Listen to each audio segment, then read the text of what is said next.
जय Hind. Supreme court के इतिहास का एक ऐसा जजमेंट जिसने आर्टिकल 21 ऑफ इंडियन कॉन्स्टिट्यूशन को एक्सपेंड किया और साथ ही लेजिस्लेचर को भी लिमिट किया। जी हाँ, मैं बात कर रहा हूं Maneka Gandhi versus Union of India 1978 case को। नाउ इस केस में चर्चा करने से पहले हम आते हैं बैकग्राउंड को देखते हैं। नाउ मेनका गांधी जो कि इंडियन पॉलिटिशियन हैं, वो एक्टिविस्ट की भी भूमिका में रही हैं, जर्नलिस्ट की भी भूमिका में रही हैं। 1 जून 1976 को इनको पासपोर्ट एक्ट 1967 के तहत पासपोर्ट इशू की गई, लेकिन 4 जुलाई 1977 में इनको एक लेटर इशू की जाती है जो रीजनल ऑफिस है, पासपोर्ट ऑफिस है, उनके द्वारा, और कहा जाता है कि आपके पासपोर्ट को इम्पाउंड की जा रही है, यानी सीज किया जा रहा है। मेनका गांधी जी ने इस पे रीजन, इन्होंने अपना लेटर दिया और उन्होंने रीजन पूछा कि व्हाट इज द रीजन कि क्यों हमारे पासपोर्ट को इम्पाउंड की जा रही है। तो जो मिनिस्ट्री ऑफ एक्सटर्नल अफेयर ने आंसर किया कि जो गवर्नमेंट ने डिसाइड किया है कि in the interest of public, general public interest, कि we are not going to furnish the copy of statement. ये रीजन क्या है, इसको डिस्क्लोज नहीं की गई। नाउ अब मेनका गांधी जी ने एक रीट पिटीशन फाइल कर दी सुप्रीम कोर्ट में, और उन्होंने इस बात पे सुप्रीम कोर्ट में एक आर्ग्यूमेंट किया, और उन्होंने कहा भी अपने आर्ग्यूमेंट में सुप्रीम कोर्ट में मेनका गांधी जी के द्वारा कहा भी गया कि जो ये एक्ट है, यानी जो डिस्क्लोज नहीं की गई, रीजन डिस्क्लोज नहीं की गई है, और जो ये एक्ट किया गया है, ये आर्टिकल 21 ऑफ इंडियन कॉन्स्टिट्यूशन को वायलेट करता है, यानी right to life and personal liberty को वायलेट करता है।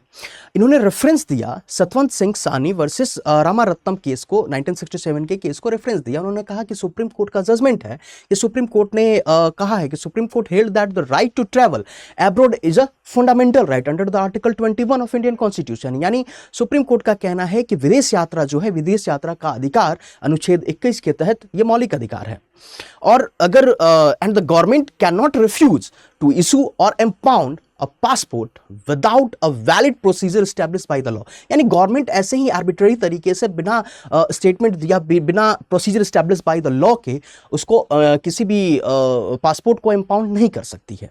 ठीक है, यहाँ पे एक और स्टेटमेंट दी गई, यहाँ पे एक और आर्गुमेंट किया गया कि जो procedure establish by the law article 21 में बात की जाती है, ये फेयर होना चाहिए, ये जस्ट होना चाहिए, रिजनेबल होना चाहिए, आर्बिट्ररी नहीं होना चाहिए। यानी यहाँ पे ड्यू प्रोसेस ऑफ लॉ की भी बात की है, जो अमेरिकन कॉन्सेप्ट है ड्यू प्रोसेस ऑफ लॉ, इस पे भी बात किया गया। नाउ अब सुप्रीम कोर्ट के सामने क्वेश्चन ये है कि सबसे पहला क्वेश्चन कि क्या आर्टिकल 21, आर्टिकल 14 और आर्टिकल 19 ये एक दूसरे के साथ कनेक्टेड है, या ये सेपरेटली एग्जिस्ट करता है। ठीक है, इस पे इससे पहले AK गोपालन केस में सुप्रीम कोर्ट ने अपने जजमेंट में कहा था कि article 21, article 14, article 19 they are separately existed, ये इंटरलिंक्ड नहीं है। ठीक है, बट आगे जजमेंट में देखेंगे आगे सुप्रीम कोर्ट ने इस केस में क्या कहा। ना दूसरा क्वेश्चन ये है कि इफ राइट टू, क्या ये जो राइट टू ट्रैवल है, right to travel outside the India, क्या ये आर्टिकल 21 है, आर्टिकल 21 का पार्ट है या नहीं है। तीसरा क्वेश्चन कि procedure establish by the law, क्या हम इसको चेक करेंगे, क्या हम ड्यू प्रोसेस ऑफ लॉ को अलाइन करेंगे। ठीक है, ये क्वेश्चन जो है सुप्रीम कोर्ट के सामने रहे, सुप्रीम कोर्ट ने इस पे आंसर भी दिया।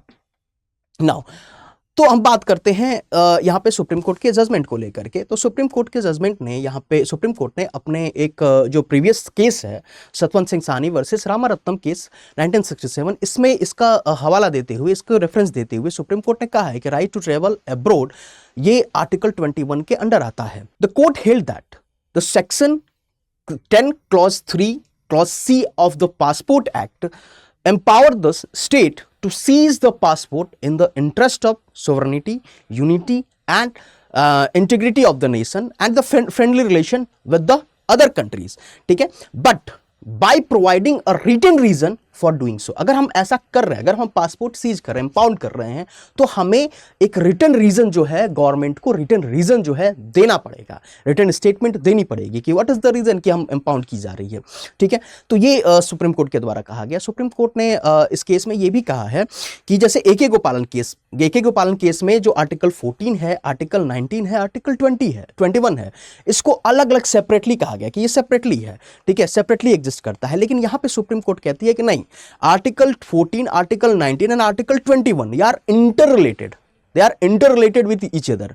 ठीक है, और यहां पे सुप्रीम कोर्ट ने गोल्डन ट्रायंगल भी कहा है यहां पे सुप्रीम कोर्ट ने गोल्डन ट्रायंगल कहा है, ठीक है, आर्टिकल 19, आर्टिकल 21 एंड आर्टिकल 14। यानी कहने का मतलब कि अगर तीनों में से किसी भी आर्टिकल को अगर वायलेट की जा रही है, सपोज कि अगर कोई लॉ ऐसा फ्रेम किया गया और ये लॉ फॉलो करता है आर्टिकल 14 को बट ये वायलेट करता है आर्टिकल 21 को, तो ये लॉ वैलिड नहीं रहेगा, ठीक है। कहने का मतलब ये है कि अगर हमें आर्टिकल 19, 21 एंड 14 कोई भी लॉ, इन तीनों आर्टिकल ऑफ इंडियन कॉन्स्टिट्यूशन को फुलफिल करना चाहिए। दैट्स वाई यहां पे सुप्रीम कोर्ट ने कहा it is a golden triangle और ट्रिनिटी, ठीक है। तो इसको गोल्डन ट्रायंगल कहा गया, आर्टिकल 14, आर्टिकल 19 एंड 21 को। नाउ एक यूनिक रिलेशनशिप एस्टैब्लिश करता है आर्टिकल 14, 19 एंड 21, ठीक है। और every law must fulfil the provision और must pass the test of the said provision. यानी इस प्रोविजन को इन तीनों आर्टिकल को फुलफिल करना चाहिए, इन तीनों आर्टिकल को कंप्लीटली इन तीनों आर्टिकल पे अलाइन होना चाहिए, ठीक है।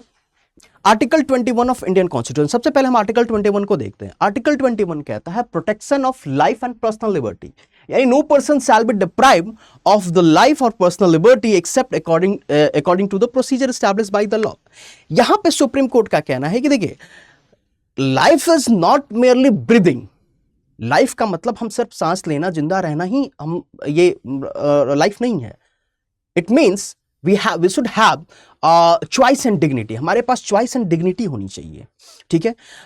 यहां पे सुप्रीम कोर्ट कहता है कि article 21 is not limited to mere animal existence but include the right to live with dignity, ठीक है। तो यहां पे right to live with dignity की बात की गई और यहां पे यह भी कहा गया कि लेजिस्लेचर आर्बिट्ररी एक्शन नहीं ले सकता है। अगर हम AK गोपालन केस देखें तो वहां पे ये कहा गया था कि procedure establish by the law को हम चेक नहीं करेंगे, यानी जो प्रोसीजर बना दी गई यानी लेजिस्लेचर पे एक्शन नहीं होगी। अगर उससे एक्शन किस पे हो सकती है, जो आर्बिट्ररी एक्शन है एग्जीक्यूटिव की, उस पे एक्शन हो सकती है बट लेजिस्लेटिव पे एक्शन नहीं होगी। लेकिन यहां पे सुप्रीम कोर्ट का कहना है कि नहीं, जो प्रोसीजर बनाई जा रही है, procedure establish by the law, it should be fair, just and reasonable, ठीक है। विच मीन्स कि हम यहां पे ड्यू प्रोसेस ऑफ लॉ की बात कर रहे हैं कि ड्यू प्रोसेस ऑफ लॉ जो है यहां पे फुलफिल होना चाहिए। ड्यू प्रोसेस ऑफ लॉ जो कि एक अमेरिकन कॉन्सेप्ट है और ये बात करता है कि ये यहां पे ये भी कहा गया कि जो ड्यू प्रोसेस ऑफ लॉ, अगर it denied the arbitrary nature of any law restricting the life and personal liberty of individual, अगर कोई life and personal liberty of individual को डिनाई कर रहा है, अगर कोई प्रोसीजर्स बनाएंगे जिसके तहत हम आर्टिकल 21 को वायलेट कर रहे हैं, तो ये देखना होगा कि ये प्रोसीजर जो बनी है ये फेयर है या नहीं, ये जस्टिस प्रोवाइड कर रहा है ना, ये मतलब रीजनेबल होना चाहिए। ऐसा नहीं कि हम आर्बिट्ररी कोई एक्शन ले रहे हैं, हम किसी भी तरह से इसको इंप्लीमेंट कर दे रहे हैं, नहीं। तो यहां पे ड्यू प्रोसेस ऑफ लॉ इसी बात पे फोकस करता है, it is focus on the fairness of the certain legal proceeding and the government action, कि गवर्नमेंट का एक्शंस, गवर्नमेंट के जो लॉज हैं वो फेयर होने चाहिए, वो लीगल होने चाहिए, ठीक है।